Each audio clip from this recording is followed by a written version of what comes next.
Libtard Head here. Maybe I ought to have some intro music. I just thought I was thinking about it while I was riding down the road.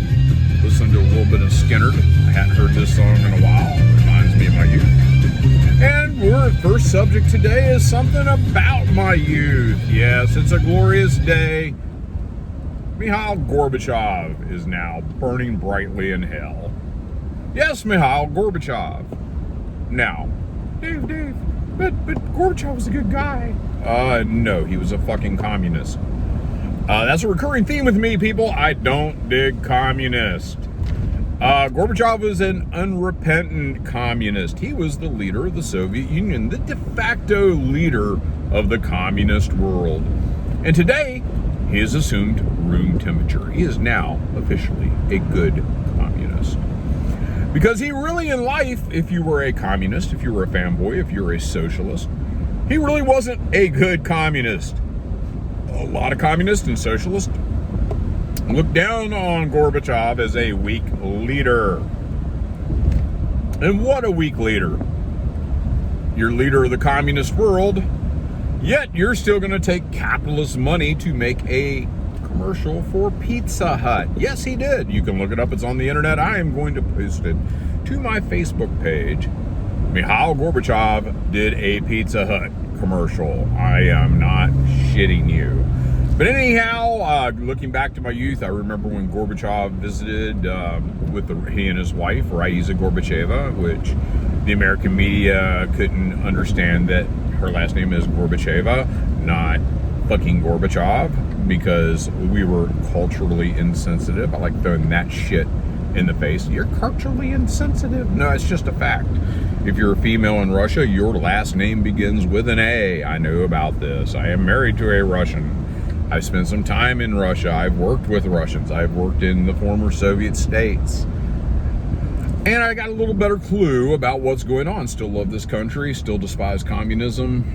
But some of you folks aren't going to get it, and that's fine. But I remember Raisa, she charmed the Western world. She was the darling of the media when her and Nancy Reagan were hanging out. They were softening of Soviet-U.S. relations. And people didn't like it. They didn't like the fact that Gorbachev was loosening his grip on the Soviet empire. He was loosening his grip on the people. And the hardliners in the Soviet government decided to stage a coup. In fact, it was in August, which is interesting, August of 1991. I'm sure we're past that date. And the coup failed. You had the rise of Yeltsin. You had Gorbachev being brought back. He was on vacation, I believe. It was in Crimea. I'm not sure. I can't remember. It was somewhere in Ukraine. I don't remember exactly where he was on vacation. But he was locked down and in seclusion, and they took the government over, and then it all fell apart. And the byproduct is, within a short time later, by December, the Soviet Union was no more. And you kind of have to thank Gorbachev for being a weak leader for that one. I'm glad the Soviet Union's gone. I'm glad that at least the Russian people are free of communism. And all the other people, the former republics, including the Russians who were victimized by the Soviet regime. I'm glad to see that they're free of all that. And actually glad to see that Eastern Europe got themselves free of that. But the Russophobia that was born out of that continues on. But anyhow, Mikhail, here's to you. I hope you're burning bright in hell tonight. On to the next thing, which of course will be Ukraine. Day 2 of the Ukrainian offensive. Interestingly enough, day 1 saw massive gains. Day 2 has been pretty much artillery. I think the Ukrainians, I'll be honest, I'm surprised by the volume of Ukrainian fire. They must have been saving up artillery rounds for that. But it's interesting. They made the offensive in the sideshow to the big show. The big show is in Donbass. The sideshow is Kherson Oblast. And that was their first attack. And now there are rumors that huge columns of Ukrainian armor are heading towards Izium, which isn't controlled by the Russians. We will see if this all materializes or whether it's BS. But here are my thoughts about day 1.5/2 of the Great Kherson Offensive. Casualties dead right now stand at 1,200 dead Ukrainian soldiers. Now that's quite an accomplishment because it eclipsed the previous record, which was set, oddly enough, in August of 2014, when the Ukrainians, during a failed attempt to encircle Donetsk city, lost 1,000 dead. So they beat that by 200. Also, we're talking close to 50 tanks, armored support vehicles, well over 100 combat vehicles lost. Ouch, that's gotta hurt. All the gains have been pushed back, except in the northern sector, they still hold on to a town they had. Now, there were lots of artillery and missile strikes reported overnight, over their night. Day 2 is ended, and it doesn't seem to be any more substantial gains by the Ukrainians. I know that, I believe it's one of their mountain assault brigades, the lion's share of the casualties, or of the 1,200 dead, came from one brigade. You can pretty much say that this mountain assault brigade ceased to exist as of yesterday. But there's all sorts of rumors, there's all sorts of bluster and blow. One of the bluster and blow things is that all the reserves around the Odessa region are being shipped to Nikolaev. And the other interesting thing about Nikolaev is I'd heard yesterday through various sources that they were begging doctors to come to Nikolaev. Now they're begging anyone in the region to give blood. Apparently, they started an offensive without giving a toss about their troops. They didn't provide logistical assistance. They didn't provide blood, the proper medical things that they are going to need to support the massive casualties that they're going to receive. And that's another thing. If they lost 1,200 dead and they're having a hard time with enough doctors and blood, what does that say about the casualties lost as far as wounded? You know, you don't need doctors or blood for dead people.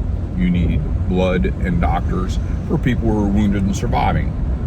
Apparently, they didn't give a very good plan to that. So the rumors, at least from the Ukrainians are saying that you are going to. They're sending all these reserves into Kherson region. You've got locals up near Russian-controlled Izium saying that they see all sorts of armor heading towards the Russian lines. I'll tell you why I tend to believe that a little more than I do about the reserves being sent forward from Odessa, is that the Ukrainians have to understand, unless they're just totally detached from reality, that if the Russians do break through Nikolaev, Odessa is next. So why would you be sending all your reserves forward and hold nothing back to defend the city? It sounds like a big gamble, but at least I know in Donbass, they are armor heavy, tank brigades, tank battalions. There's a lot of those units. So I know that they're armored heavy. And I believe that it would be easier to move those forces into that region. But if you're going to go up higher towards Izium, that means everything in the southern part of Donbass is going to be depleted. So it's going to be interesting. The rumors is this has caused a huge split between the chief of the army, General Zaluzny, and President Zelensky. Zelensky supposedly ordered this in spite of the objections of Zelensky. So we will see what happens with that. More rumors. Rumors are also that Boris Johnson made his visit last week to Ukraine to ensure that this offensive is going to come off, basically demanding this offensive come out. And people go, well, what is there to gain from this? What is there to gain from this? What is there to gain from this? Well, there's plenty to gain from this. Let's be honest. This is the end game. The Russians are whooping the Ukrainian army with a numerically inferior force. That's it, in a nutshell. The Russians have went in with less people, and they are glad-handing the Ukrainian army, and have been for months. Europe, the EU, and the US are looking for an exit ramp. They're looking for a way to get out of this and save face. Winter is coming. I don't know how many times I got to say that. Winter is coming. These folks in Europe don't want to freeze. Ukrainians don't want to freeze, but nobody cares about the Ukrainians. It's the Germans, the French, the English, all those folks that don't want to freeze. Those are the people that matter, not you Ukrainians. You Ukrainians are pawns in this. They're simply a tool to get at the Russians with. And now it's going to be politically inexpedient. Johnson's already a lame duck. Leader of Italy, gone. Stoltz out of Germany, he will be gone soon. All you have to do is turn up the pressure on the civilians, make them pay high fuel prices, make them hurt, and try to act like you're all doing this for Ukraine. You know, I think what's going to happen is a lot of people in Europe are going to suddenly wake up and say, wait a minute. We elected you to office, not the people of Ukraine. We are your constituents, not Zelensky, not the oligarchs, not the neo-Nazis of Azov. We are the people who keep you in power. And if you don't want to benefit us, then we can't see letting you retain power. And that's the way that's going to work. So they're panicking in Europe. They're wanting an exit ramp. They're wanting the war to be over. They're not wanting a negotiated settlement.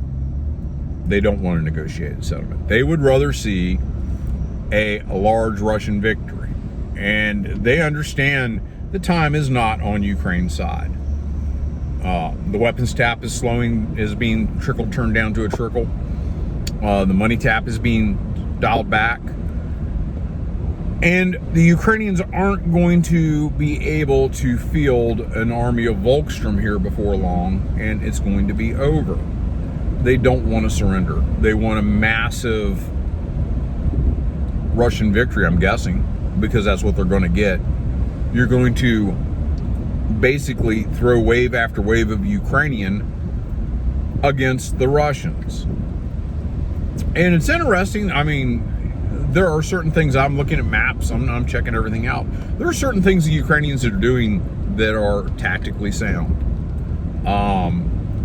Unfortunately, I don't think that they have, I'll be surprised. They may surprise me. This is war.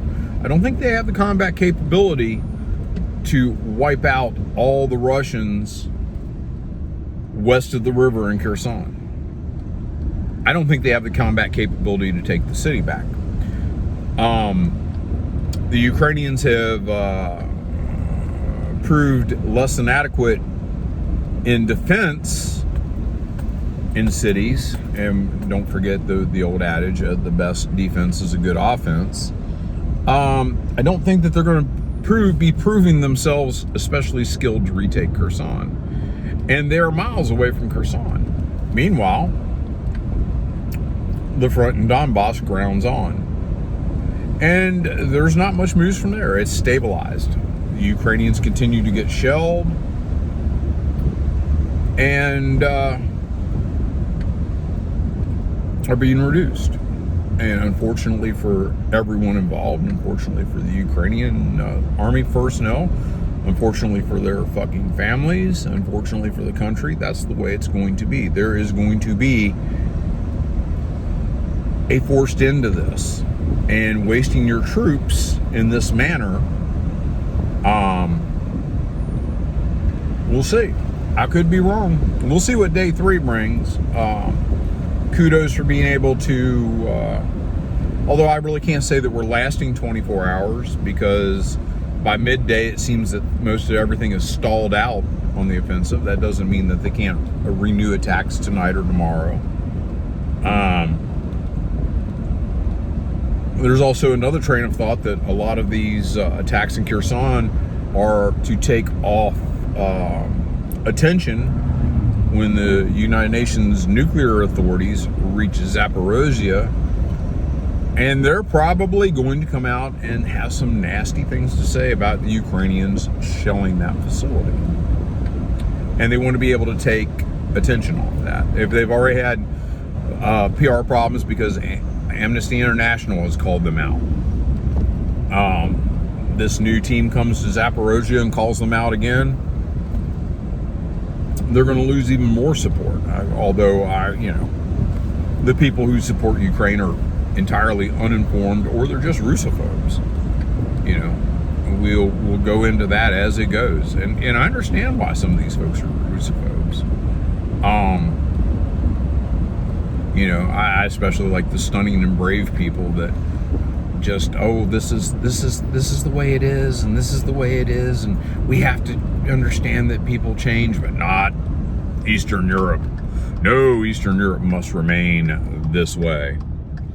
So, anyhow, folks, that's about all I got for you for today. I will get back at you later with more interesting information on how all this is playing out. Adios.